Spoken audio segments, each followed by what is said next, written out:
In this video, I've brought Tuck to Volkswagen UK because I'm going to drive two very interesting cars. The NSU R080, which will come up in a future video, and the Audi 80 variant. Amusingly, neither of these cars were developed by Volkswagen. Hubnut. Sponsored by Lancaster. So in this first video, we're going to take a look at the Audi 80 variant. And the history of this car is frankly baffling. It was actually a DKW originally, the body, and that used a two-stroke three-cylinder engine.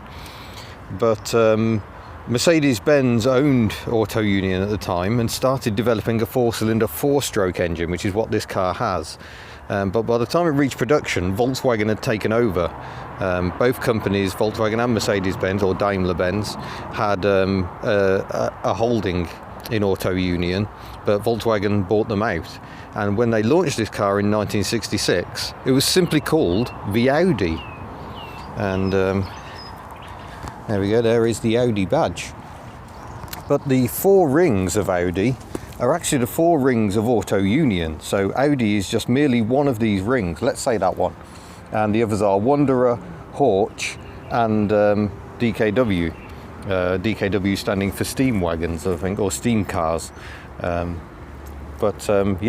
that's where the four rings come from. But the Audi brand had actually been killed off in the 1930s. It was a spin-off from Horch. The Audi badge lay dormant for a while, but was used to distance this car from DKW because it had the four-stroke engine and was a much better bet. This is a very rare station wagon version. They only built about 28,000 of these, and there are known to be two right-hand drive survivors. I think that's just in the UK. So fairly typical of the time as a station wagon. It's only a three-door, so the seats tilt so you can get into the back. I don't know whether those rear windows open. It looks like they might pop out. But yeah, variant is a badge also used by Volkswagen for their estate versions of the Type 3. And I think the Volkswagen Passat estate was initially called a variant as well. But yeah, as you can see, nice large windows, plenty of space in the back. Let's have a peek inside. In fact, let's just shut the door first. Oh, not quite. That's a good, solid, well-engineered funk. Yeah, let's jump in. We've got perforated vinyl seats and a column gear lever. And it must be said, it's a column gear lever that has far too much travel in it, frankly. That is first up there, second is down here, third is in and away, and then back down again for fourth. All seems rather too much. We've got the four rings here as well. Got controls for what I think are the wipers. Oh yeah, there we go. But that's interesting, I haven't even got the ignition on. Or have we? We have got the ignition on. Someone had left the ignition on, it wasn't me. I haven't driven this car yet. So yeah, we've got wipers. What I don't know is if we've got... I don't know how the screen wash works. Could do with finding that one out. We shall investigate. But yeah, as you've probably noticed, clap hand wipers. And that's quite unusual for the time, but kind of works well because it means each occupant gets a swept area up here. You don't get that sort of lazy triangle in the corner, and you certainly don't get a triangle of doom. So that's all the good.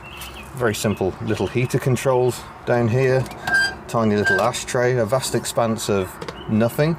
It's very plasticky fake wood. You've got a little glove box, that's quite spacious in there. Doesn't like closing. There we go. We've got opening quarter lights. We've got winding windows. I think I might be glad of those today. Again, a very nice action. German cars tend to have a really nice action on their windows. Porsche 911s from the 60s. Absolutely beautiful. 48,000 miles on the clock, and this car has been comprehensively restored by the previous owner. The handbrake is down there, which is quite a stretch. I'm having to lean forward to operate that. That's going to be fun with a static seatbelt in place. I think we should probably have a look in the back. This is the history file of the car. talks through all the work done. Lots of photos of the engine in bits, wiping the bores, carburettor being rebuilt, and there's the engine, which we'll have a look at in a moment. Here's the car with the front wings off. Here's the car with the front wings very rotten. Yeah, a lot of work went into this car. It seems to have been restored to a very high standard. This car is loaded, and a Mercedes engine under here. Right, I don't know why I said that in American accent. That's clearly a British advert. Right, bonnet pull annoyingly on the passenger side. There we go. Hopefully that did the trick. That didn't sound like it went ba-ding. We shall go and see if we can get under the bonnet. So with the bonnet open, it becomes immediately apparent just how far forward the engine sits.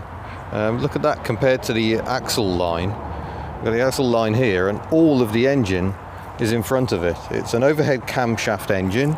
It's a Mercedes-Benz design, originally a diesel engine apparently. So yeah, very much developed when Daimler-Benz was still in charge.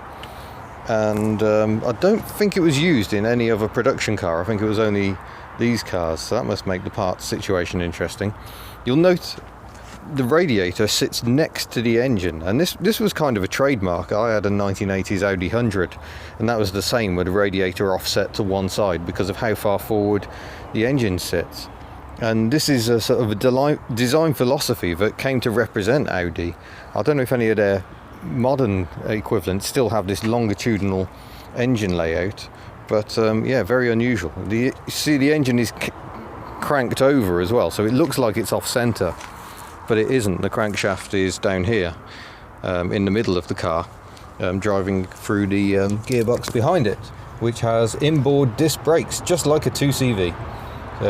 There's the brakes on the side. So yeah, it makes them very front heavy. They had a reputation for terrible understeer back when they were new, although I'm hoping the modern radials will keep us on the straight and narrow today. I'll see if I can do a startup video from in the car. That's not the easiest thing to achieve here, but check we're in neutral.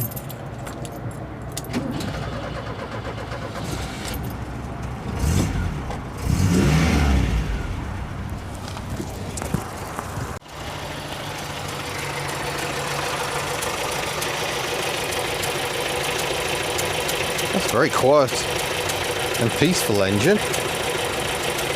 Lovely. Just see how these seats tip. I'm guessing it's that one. Oh yeah, there we go. That's quite a good tip. Let's jump into the back. Oh, bouncy, bouncy hot vinyl. And let's pull the seat back and see how it feels. Oh, look at that. Acres of legroom. I don't think it would have had seatbelts. Oh no, it must have had seatbelts, been in 1967, so that was considered appropriate, but obviously you'd far rather have the seatbelt up here, so that's a bit of a limitation, but you get ashtrays in the back, lovely textured vinyl, and yeah, opening rear windows slightly. Magnificent, and a sea of perforated vinyl above. Right, I think I need to be sat there. Let's go for a drive. Right then, let's go. Oh, it does sound quite peaceful in here. I'm going to open the quarter light because I find the quarter light helps reduce buffeting. But yeah, these seatbelts aren't ideal. Seatbelt technology has come a long way. Yeah, I can't really reach the handbrake with the seatbelt on. That is definitely a design fault. Right, oh, and I've left the route down here. I've got a route map because I don't know where I'm going. So we'll see how well I follow that. First instruction, 0 trip meter. Well, it says 0 tip meter actually. We don't have one, so that's going to make life more fun. But here we go. Quite a heavy clutch. Oh, not that way apparently. Well, there's no way out. Oh, that's a marvellous piece of road signery there. Amazing. But quite a good turning circle for a front wheel drive car. Make sure we don't hit the RO. There we go.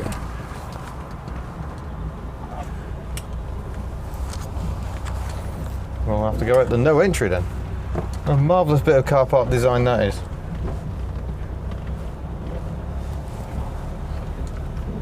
The steering's not too heavy given how much front weight bias there is.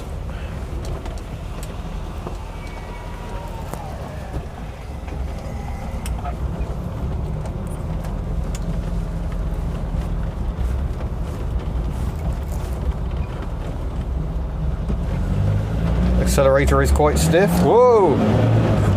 And away she goes. Not a very progressive throttle there. It's gently does it and full hoon mode. Yeah. Again, like many heritage cars, this one doesn't get out very often. It's quite convenient. It's just clicked over a mile, so effectively I have got my trip meter.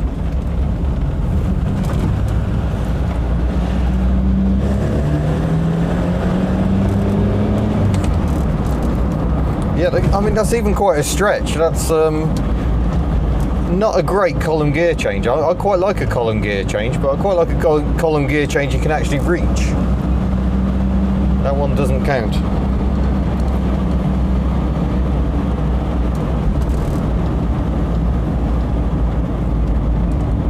This is going to be a difficult car to drive smoothly, I can tell. And that's fourth. There we go.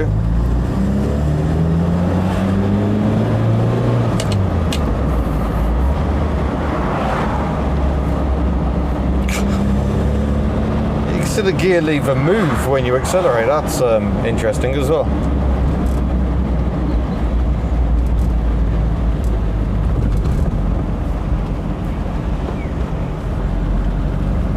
But column gear change aside, it feels quite modern to drive. It feels more like a 70s car.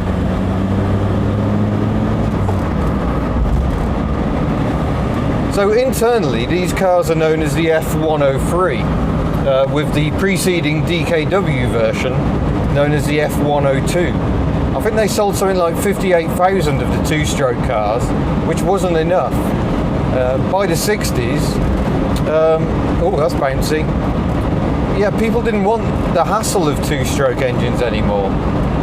They promoted the three-cylinder two-stroke engine as 3 times 2 equals 6, so it was meant to be smooth, and they are surprisingly, but they do have that ringy-ting feel, and yeah, they're not the most refined.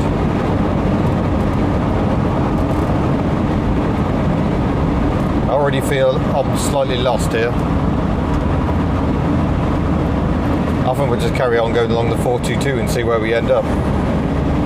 Of course, this is Milton Keynes, the land of roundabouts, which means much gear changing opportunity, much opportunity to get it wrong.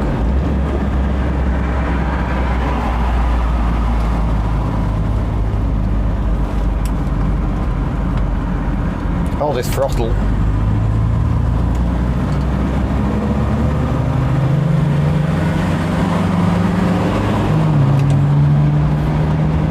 Apparently can't out-accelerate a BMW 1 Series.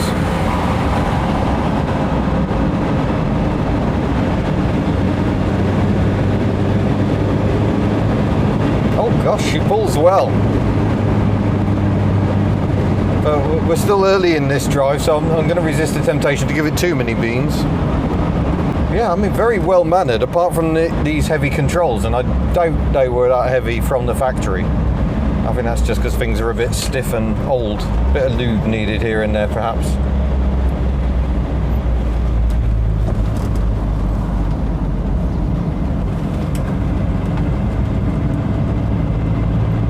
Oh, we're approaching Newport Pagnell, home of Aston Martin.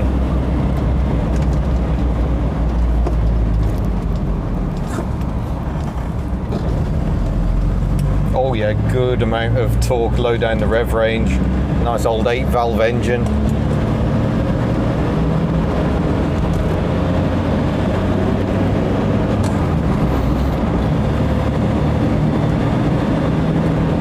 Yeah, the ergonomics definitely leave a bit to be desired, but what a thoroughly lovely car. The steering is nice and precise and accurate.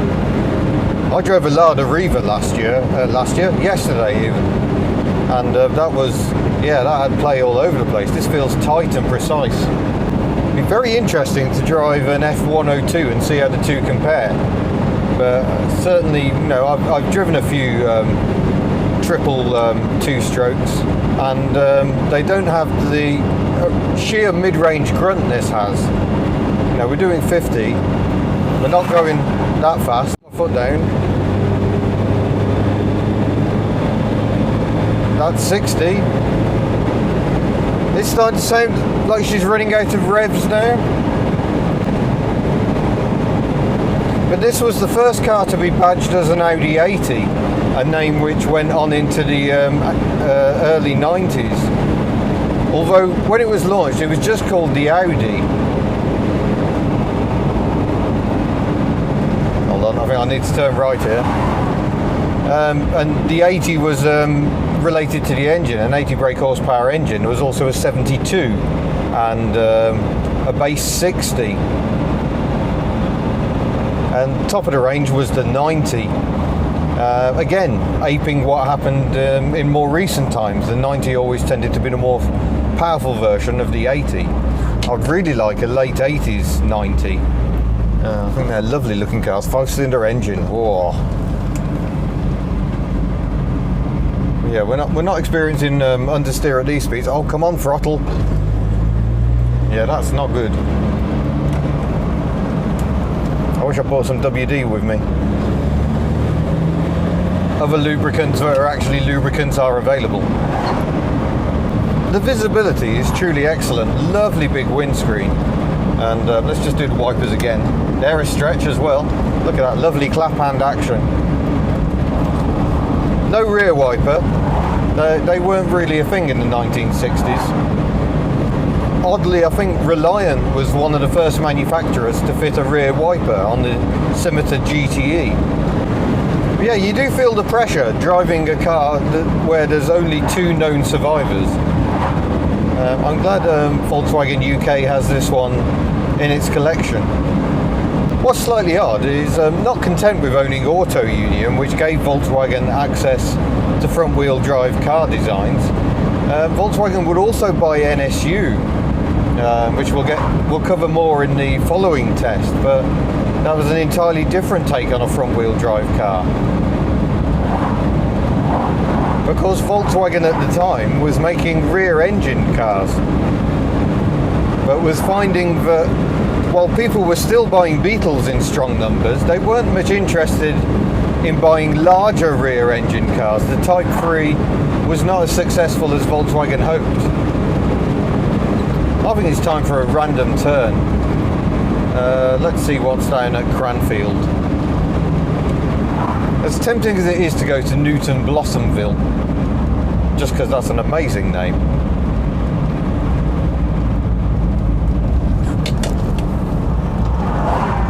Yeah, those inboard front discs work well.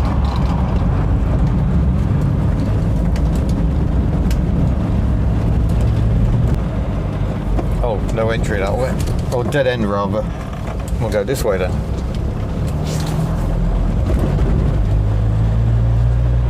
Again, a very well mannered engine. It pulls so well from low down. The only annoyance is this seat belt. And if I pull it any tighter, I won't be able to reach the gear lever.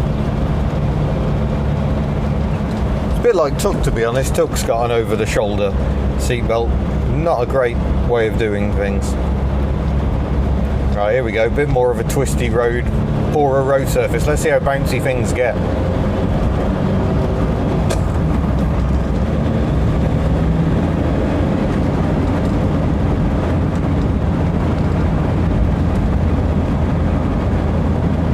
Yeah, it is a little constant in its jiggliness. Having stopped for a few photos, I'm going to take this car back now because these vinyl seats are making my back very sweaty.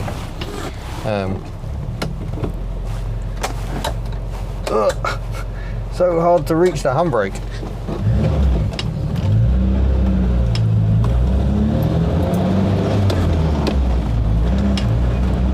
Yeah, I'm not a fan of this column change. A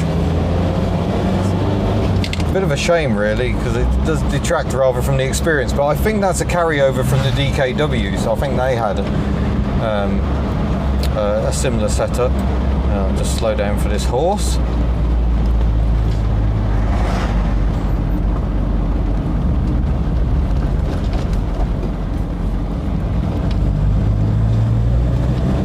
And then we can unleash the torque once more, and she does pick up well. I should probably be more respectful of what's a museum piece, but I can't help it. I want to know what the car feels like. And generally, I find this one very, very well mannered. It's not as understeery as you might expect, given how far the weight is out front. I mean, you're not really going to push a car like this that hard, but or am I?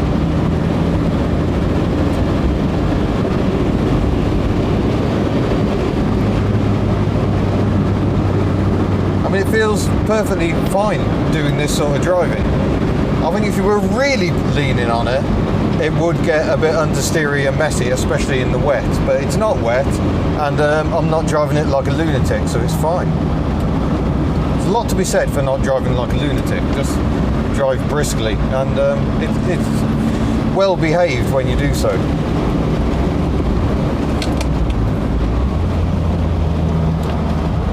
I mean, it's quite a tight bend, and it's fine. It's actually good for tyres to lean on them like that. It warms them up. I'm sure they enjoy it.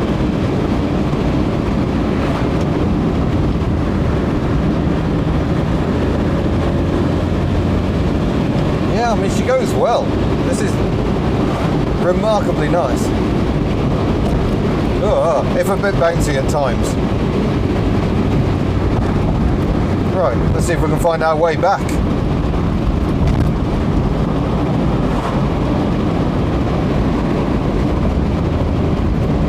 This is where we came from.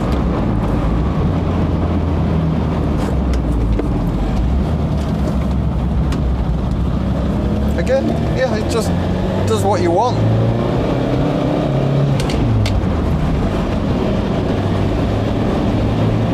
And sounds good while it does it.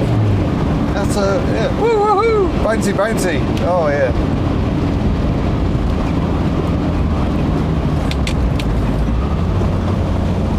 I mean, the brakes need a good shove because they're 1960s brakes, but you feel confident it will actually stop. And it's quite a nice pedal as well. It's a hard pedal, and I like that. That gives you a feeling of control.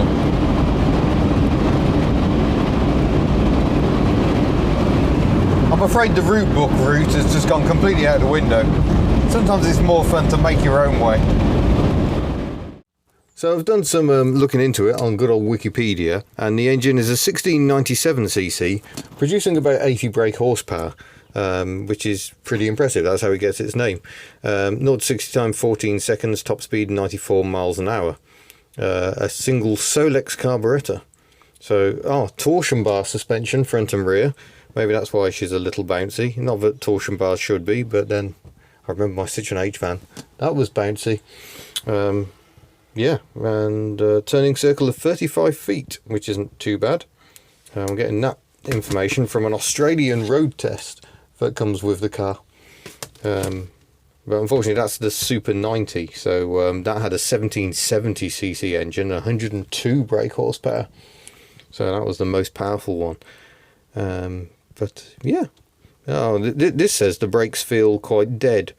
I don't really understand what's meant by that. If you press the pedal and you stop, surely that's good. No servo. Yes, this test says the main road ride is well damped, but rough going is not the Audi's cup of tea. I think I would accept that. Brisk cornering sets up a very strong lean. No, and heavy understeer. No, I can't say I've really encountered that. Yes, and it complains about the fact you can't reach the handbrake when you've got the seatbelt on. The handbrake is mounted quite a long way forward, and I don't know why. It would be far better mounted a bit further back. Right, I shall take it back, and then we shall actually get around to doing the conclusions. So there we go, that was the Audi 80 variant dating from 1967. Yeah, a very nice car, a bit bouncy, seatbelt terrible, and the column gear change not the best. But yeah, as the starting point of Audi's modern era, a fascinating car and jolly pleasant. So I shall say thank you very much for watching. Don't forget to subscribe before you go. Don't forget we've got a Patreon page at patreon.com/hubnut, and all the merchandise, including the Petrolhead Hippie t-shirts, available at hubnut.org. I shall see you in a future video. Farewell. I'm waving again, I don't know why.